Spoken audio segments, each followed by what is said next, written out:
In a forest far away, there is an enchanted kingdom surrounded by mountains and rocky lakes, where Princess Elion's family lives. The creatures that live there are unlike anything we know, and there's nothing the princess likes more than flying on the back of her pet, which has the head of a feline and the body of a bird. After a long morning of flying in the company of her friends, Elion returns to Lumbria and flies to the castle, as she has another royal appointment to fulfill. On that day, the girl is turning 15 and informs them that she won't be able to invite her friends to the party, as her parents have decided to have a ceremony only for her closest family members. On arriving at the palace, the girl is greeted by Flink, and Minister Nazara takes her to the room where her parents, who have been turned into monsters, are trying to devour Minister Bonimar. Luckily, Elion knows how to distract them and plays with her parents as if they were pets. A few months ago, the king and queen were cursed and turned into those beasts. So far, no one has been able to figure out how to reverse the spell, and Elion, along with the castle staff, has done everything to keep the curse a secret to avoid causing panic among the kingdom's residents. Even in the face of everything she's been through in recent months and knowing that she runs the risk of never getting her parents back, Elion always manages to stay calm and does her best to make up for the absence of the king and queen. Since then, the princess has become overwhelmed and has had to give up part of her childhood having fun with her friends to take on royal duties. After locking her parents back in their cages, Elion discovers that General Cardona is trying to enter the palace once again to talk to the king and queen. The problem is that the soldiers still don't know about the curse, and every time it appears, the ministers have to come up with some excuse to justify the king's absence. This time, Bonimar says that the couple have gone away for medical tests, so Cardona says he'll be back the next day and won't leave until she's met the king and queen in person. Every day that passes, Elion becomes more apprehensive, because almost a year has passed and no one has yet been able to figure out how to bring the king and queen back to normal. That afternoon, the young woman receives a visit from the royal letter carrier, who has come to deliver the message the princess received in response to her question to the oracles of the sun and moon, who live in the dark forest. To ensure that Elion's message reached the recipients, the letter carrier sent 8 of his best carrier pigeons on this mission. However, when they arrived in the dark forest, 7 of them consumed the enchanted petrified fruit and immediately turned to stone. Luckily, one of them managed to return with the answer, but he ended up being turned into a rock when he arrived at the palace, as he had also eaten the petrified fruit. After delivering the message, the letter carrier leaves, and, after wetting the small piece of paper, Elion has access to the message recorded by the oracles. At that moment, the creatures introduce themselves and say that they were intrigued by the spell cast on the king and queen, so they decided to go to the palace in person on the princess's birthday to analyze the case. Believing that the oracles will bring her parents back, Elion rushes to break the news to the ministers, who are currently hatching a plan to get the princess to take over her parents' throne, as the kingdom will soon fall apart if it continues without someone to rule it. So when Elion shows up to break the news of the oracle's arrival, Nazara and Bonimar celebrate, but warn the girl, if the king and queen don't return to normal, they will both be sent to the countryside where they can run happily through the fields, and the princess can visit them whenever she wants, but she will have to take over the throne from her parents. Even though she knows she's not ready to be queen, Elion decides to go along with the deal, as she's very confident that the oracles will solve the problem. That afternoon, while celebrating her birthday in the company of her parents and the castle staff, the princess is informed of the arrival of the oracles of the sun and moon and is surprised to discover that they are not as mystical as she had imagined. After receiving his payment for transportation, the giant toad leaves while Luno and Sunny introduce themselves.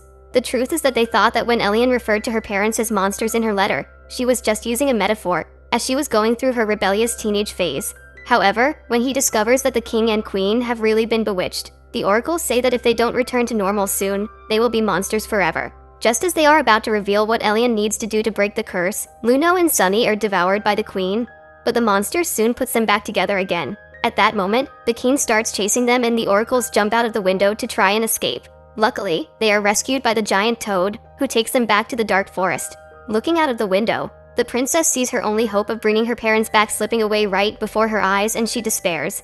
Frustrated, Elion asks the ministers to prepare the ceremony, as she knows she will have to become queen. That night, the young girl takes a piece of cake to her parents and, while lamenting the fact that they will never return to normal, the princess decides to pay a visit to the main hall, which has been completely destroyed by the monsters.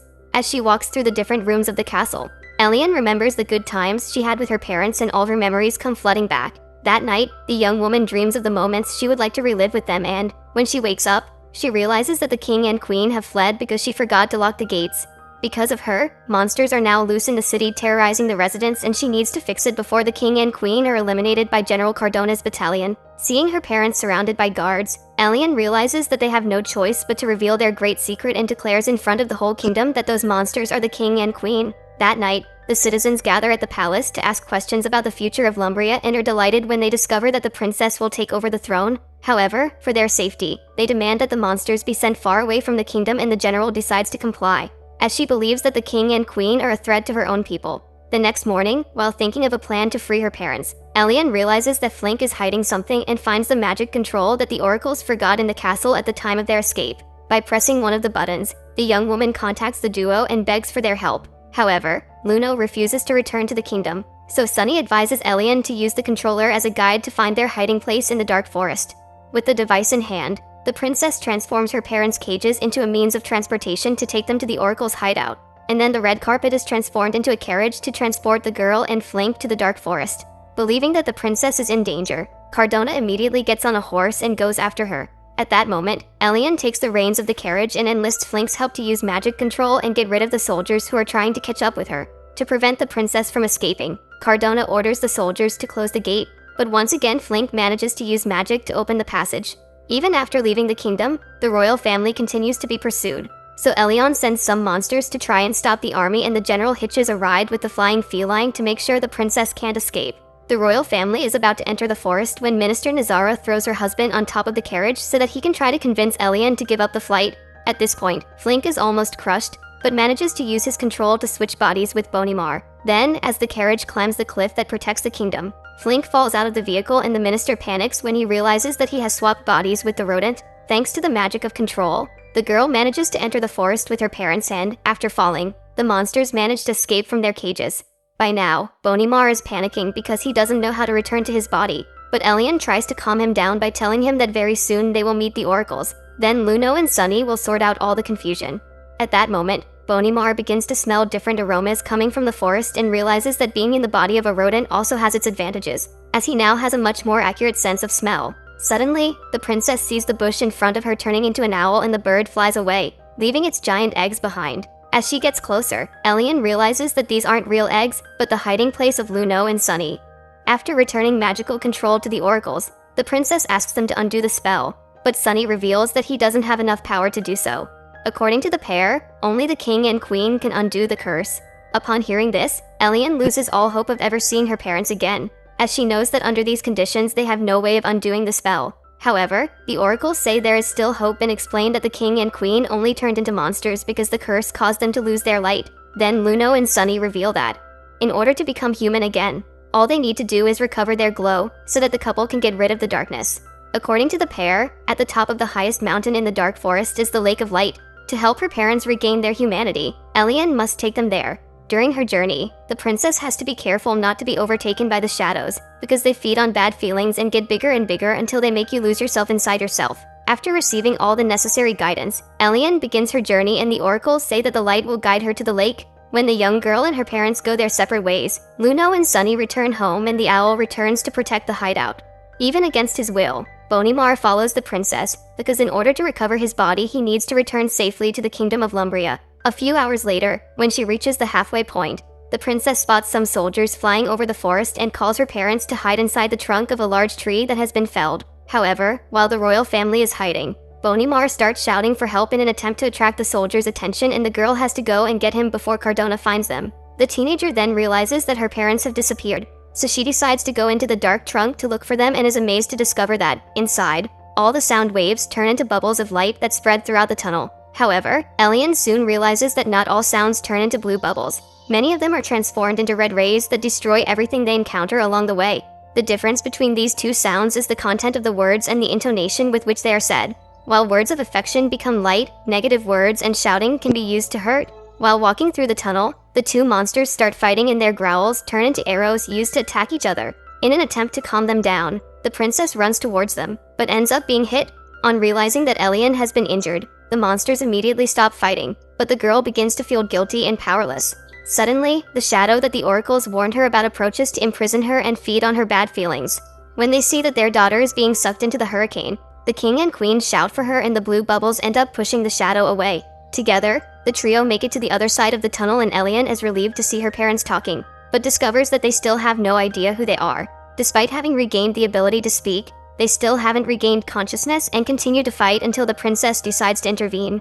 After what happened back there, the monsters realize that fighting in that forest is not a good idea and agree to make up in order to continue their journey without any further surprises. During the walk, the king and queen make new discoveries and have fun with their daughter as they haven't done for a long time. Noticing this evolution, Elian begins to nurture within herself the hope that, at the end of that journey, her parents will be 100% who they were again. But Bonimar doesn't believe that this is possible. That afternoon, the glow the princess was following disappeared and she spent several hours waiting for the point of light to appear again. Not knowing where to go, the girl decides to help her parents recover their memories and is thrilled when her mother calls her by name. Just then, a new spark of light appears on the horizon and the group continues its walk. At dawn, Cardona finds the trail of the royal family and discovers that the king and queen and their daughter spent the night on that cliff. With Flink's help, the general finds the trail of chestnuts left by Bonimar and orders her men to fly over the entire region.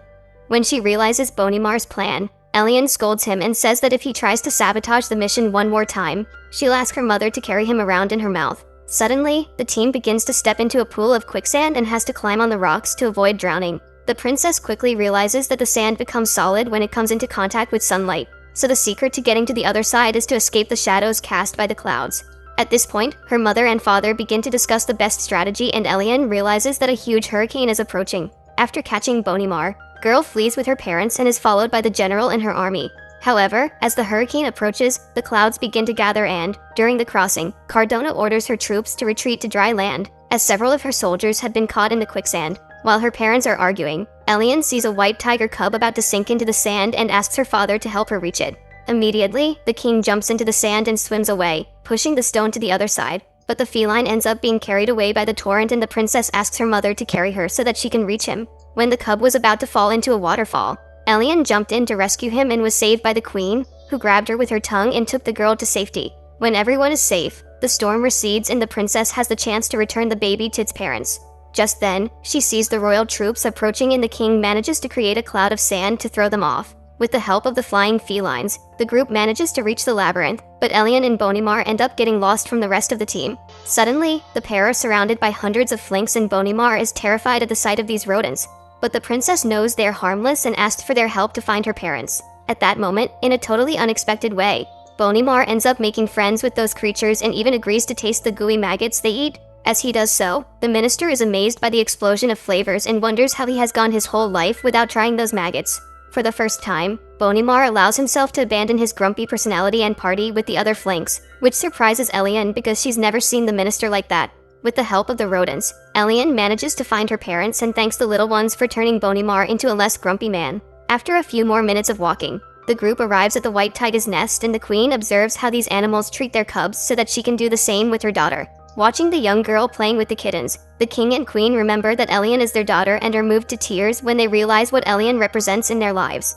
While celebrating the union of her family and having her parents back, the princess spots the Lake of Light at the top of a hill and the trio run there. After climbing the mountain, Elian runs to the lake and is bathed in the light, but when her parents approach, the waves move away and form a mirror so that the couple can discover why they were like that. The truth is that the king and queen were crossing the dark forest when they suddenly started arguing and, without realizing it, were caught in the shadow cyclone. After finding out what happened, the couple begin to question whether they still want to be together, as they have stopped bringing out the best in each other. When she learns that her parents are thinking of separating, Elian is once again consumed by bad feelings and ends up drawing the shadow cyclone towards her. Furious, the girl decides to run away from her parents, feeling wrong because, after all the efforts she has made to rebuild her family, they are thinking of separating. Consumed by hatred and resentment, Elian ends up being overtaken by the shadow and, when her parents try to reach her, they end up being captured by the royal guards, who use muzzles to stop the monsters from attacking and imprison them in cages. Believing that the princess is missing, Cardona orders her troops to split up to look for her and Bonimar decides to ask for the help of the Flinks to stop them.